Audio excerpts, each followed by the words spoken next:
Finally ఇలా తయారయ్యింది బాలామృతం. మాడిపోయిన Balamrutham cake అయితే ఇలా తయారు చేసింది మా ఆవిడ. చూడండి ఎలా తయారయ్యింది. ఈ జన్మ మే రుచి చూడడానికి దొరికెరా. హాయ్ ఫ్రెండ్స్, ఎలా ఉన్నారు అందరూ? మేము బాగున్నామండి, మీరు కూడా బాగున్నారని కోరుకుంటున్నాము. అలాగే ఈరోజు వెరైటీ చూసారు కదా ప్రోమోలో, అది వచ్చేసి మనకి అంగన్వాడీ పోషణాహారం బాలామృతం ఇస్తారు కదండి, దాంతో కేక్ తయారు చేసాము.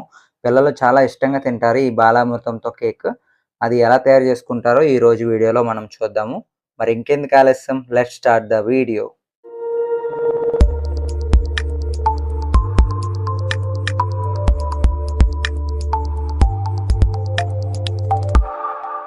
ఇప్పుడు మేము 2 కప్పులు బాలామృతాన్ని మిక్సీలో అయితే వేస్తున్నాము. మేమైతే 2 కప్పులు అయితే తీసుకుంటున్నాము. మీకు ఎంత కావాలనేది చూసి కేక్ క్వాంటిటీని బట్టి తీసుకోవాలన్నమాట. ఇలా 2 కప్పుల్లో బాలామృతం తీసుకొని ఇలా మిక్సీలో అయితే వేస్తున్నాం అన్నమాట. ఇంకా 2వ కప్పు బాలామృతం కూడా లోపల వేసేస్తున్నాం అన్నమాట. మేము 2 కప్పులు బాలామృతం అయితే మొత్తానికి తీసుకున్నాము. అలాగే బాలామృతంలో మనకి షుగర్ ఉంటుంది కాబట్టి 4 వంతుల్లో పావు వంతు, అంటే ఇప్పుడు మనం 2 కప్పులు బాలామృతం వేయించుకున్నాం కాబట్టి దాంట్లో పావు వంతు షుగర్ అయితే వేసుకోవాలన్నమాట. అందుకనే పావు వంతు షుగర్ అయితే వేసుకున్నాం మనము. అయితే మీరు ఎంత అయితే వేసుకుంటున్నారో దాంట్లో పావు వంతు అయితే షుగర్ పంచదార అయితే వేసుకోవాలి. అందులోనే టేస్ట్ కోసం 3 యాలక్కాయలు అయితే వేసుకోవాలి. అలాగే మీరు అనుకోవచ్చు, బాలామృతం ఎందుకు మిక్సీలో వేసారా అని అనుకోవచ్చు. ఎందుకంటే బాలామృతం మనకి రవ్వలా ఉంటుంది కదా అని చెప్పేసి మేము మిక్సీలో అయితే వేసాము. దీన్ని ఇప్పుడు మిక్సీలో వేసి కొంచెం గ్రైండ్ చేస్తే స్మూత్గా మెత్తగా పిండిలా తయారవుతుంది కాబట్టి మనకి కేక్ రెడీ చేయడానికి కొంచెం మెత్తగా ఉంటుందని చెప్పి మిక్సీ చేసామన్నమాట. ఇప్పుడు ఈ మిక్సీ చేసి గ్రైండ్ చేస్తే మనకి స్మూత్గా మెత్తగా అవుతుంది అన్నమాట. కొంచెం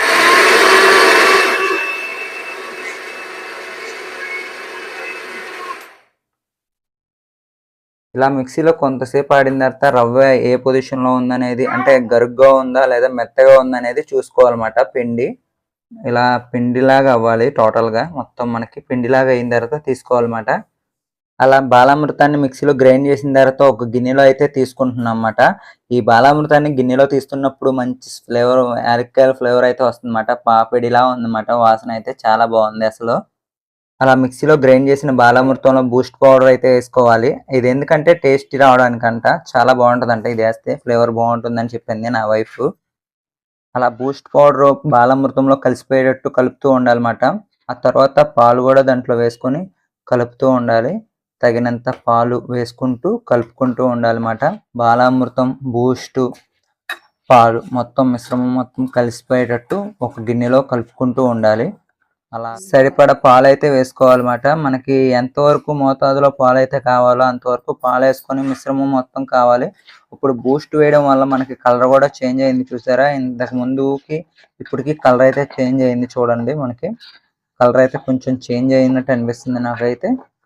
మొత్తం పాలు, బాలామృతం అలాగే బూస్ట్ 3 మిశ్రమం మొత్తం కలిసేటట్టు ఇలా గట్టిగా గిలకరిస్తూ కలుపుతూ ఉండాలన్నమాట. టోటల్గా మొత్తాన్ని కలుపుతూ అలాగా కలుపుతూ ఉండాలి చాలాసేపు.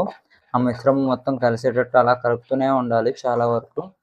చూడండి, కలర్ చేంజ్ అయితే అయ్యింది చాలా వరకు. అలా కలర్ చేంజ్ అయ్యే వరకు కలుపుతూనే ఉండాలి. అలా పాలు, బూస్టు, బాలామృతం చేసిన మిశ్రమంలో బేకింగ్ సోడా లేదా బేకింగ్ పౌడర్ మన దగ్గర లేకపోతే మనం బయట కొన్న ఈనో ప్యాకెట్ వేసేయచ్చు అన్నమాట. ఇప్పుడు మా దగ్గర ఆ 2 లేవని చెప్పేసి ఈనో పౌడర్ అయితే వేసామన్నమాట. మీరు కూడా మీ దగ్గర అవి ఉంటే అవి వేయండి, లేదంటే ఈనో ప్యాకెట్ తీసుకుని అట్లాగా వేసేయచ్చు అన్నమాట. ఆ ఈనో ప్యాకెట్ మీదే మనం పాలైతే వేసుకోవాలన్నమాట. ఇప్పుడు పాలైతే వేస్తున్నాము. హార్ట్ షేప్లో అయితే వచ్చింది బాగా. సో మొత్తం మిశ్రమాన్ని కలుపుతూ ఉండాలి టోటల్గా. మళ్ళీ సేమ్ ఇందాక ఎలాగైతే కలిపారిందో అలాగే సేమ్ అలానే కలుపుతుంది నా వైఫ్. ఇంకా ఫైనల్ గా అన్ని ఒక కేక్ క్రీమ్ కింద కలిసేటట్టు కలుపుకోవాలన్నమాట. ఇంకా ఫైనల్ గా క్రీమ్ అంటే ఐస్ క్రీమ్ గానీ అలాగే కేక్ క్రీమ్ గానీ ఎలాగైతే ఉంటుందో ఇలా క్రీమీగా ఉండాలన్నమాట మనకి క్రీమ్ అయితే. సో ఇప్పుడు మనం కేక్ రెడీ చేయడానికి బాలామృతం అయితే రెడీగా ఉంది. మరి ఇంకెందుకు ఆలస్యం, ఈ బాలామృతాన్ని కేక్ కింద మార్చేద్దాం పదండి. సో మా దగ్గర కేక్ బౌల్ అయితే లేదు, అందుకనే మా దగ్గర ఉన్న చిన్న గిన్నెని అయితే తీసుకున్నాము. మేము కేక్ని అయితే దీంట్లో అయితే పెడదాం అనుకుంటున్నాం అన్నమాట. మీ దగ్గర కేక్ బౌల్ ఉంటే కేక్ బౌల్లో పెట్టుకోండి, లేదంటే గట్టా ఇలాంటి గిన్నె అయితే యూస్ చేసుకోవచ్చు మీరు కూడా. ఇంకా అలా తీసుకున్న గిన్నెలో నెయ్యి అయితే వేసుకున్నాం అన్నమాట. మేమైతే నెయ్యి అయితే వేసుకున్నాం. మీకు ప్రిఫరెన్స్కి మీరు నూనె అయినా వేసుకోవచ్చు, మీకు నచ్చింది ఏదైనా వేసుకోవచ్చు అన్నమాట. ఇంకా గిన్నెలో ఉన్న నెయ్యిని గిన్నె చుట్టూ అంటుకునేటట్టు అప్లై చేయాలన్నమాట.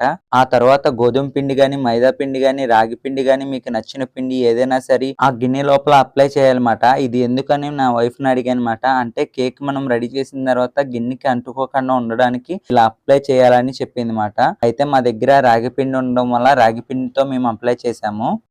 ఇంకా తర్వాత పొయ్యి మీద కుక్కర్ పెట్టుకొని కుక్కర్‌కి రబ్బరు అలాగే విజిల్ లేకుండా పెట్టుకోవాలి.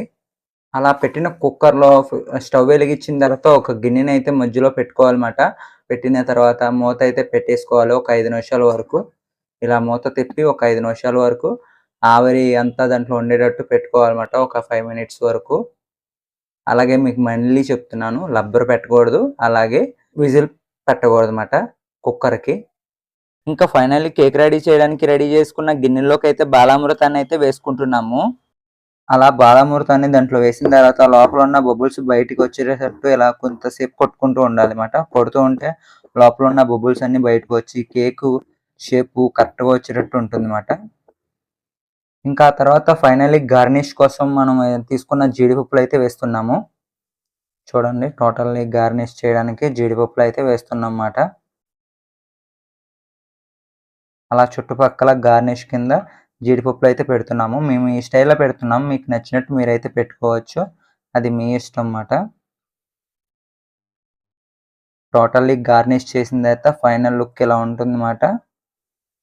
కేక్ ఫైనల్ లుక్ అయితే ఇలా ఉంటుంది. టోటల్‌గా గార్నిష్ చేసిన తర్వాత దీన్ని తీసి ఇలా ఫైనల్లీ గార్నిష్ చేసిన తర్వాత దీన్ని తీసి కుక్కర్‌లో అయితే పెట్టేసుకోవాలి. ముఖ్యంగా చెప్తున్నా కుక్కర్‌కి రబ్బర్ ఉండకూడదు. అలాగే విజిల్ కూడా ఉండకూడదన్నమాట. ఎన్ని విజిల్స్ వస్తున్నాయి అనేది తెలియకూడదు. ఇంకా టోటల్లీ కుక్కర్‌ని లాక్ చేసేయడమే ఆలస్యం. ఇలా కుక్కర్‌ని లాక్ చేసి ఒక హాఫ్ అన్ అవర్ వరకు ఉంచేయాలి. ఫైనల్లీ 40 నిమిషాల తర్వాత కుక్కర్ అయితే ఓపెన్ చేసాము. కుక్కర్ ఓపెన్ చేసిన తర్వాత కేక్ అయితే రెడీ అయిపోయింది. అలాగే కేక్ రెడీ అయిందో లేదో తెలుసుకోవాలనుకుంటే ఇలా ఉన్న కేక్ లోపలికి చాకుని పెట్టి కుచ్చాలన్నమాట.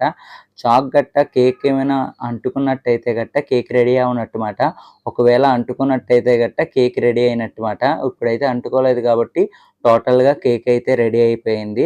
ఇప్పుడు కేక్‌ని అయితే బయటికి తీస్తున్నాము మనము. అలా తయారైన కేక్‌ని ఒక ప్లేట్‌లో గాని, ఒక కంచంలో గాని పెట్టుకొని కేక్ చుట్టూతా కత్తితో కట్ చేసుకుంటూ ఉండాలన్నమాట చాకుతో.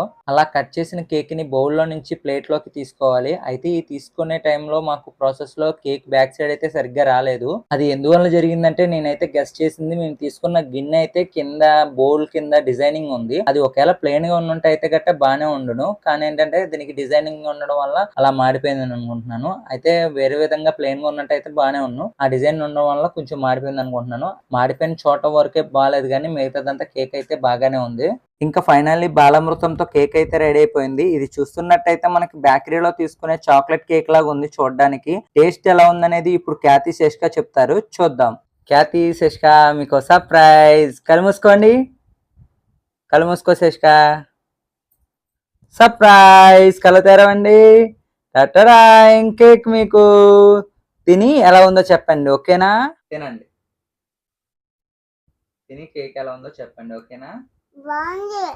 ఇష్క బాగుందా? ఖ్యాతి బాగుందా? బాగుంది. సూపరా? ఓకేనా?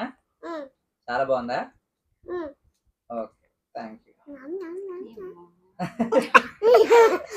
ఆమ్ న్యామ్ న్యామ్ న్యామ్ న్యామ్. మా అమ్మాయి ఆమ్ న్యామ్ న్యామ్.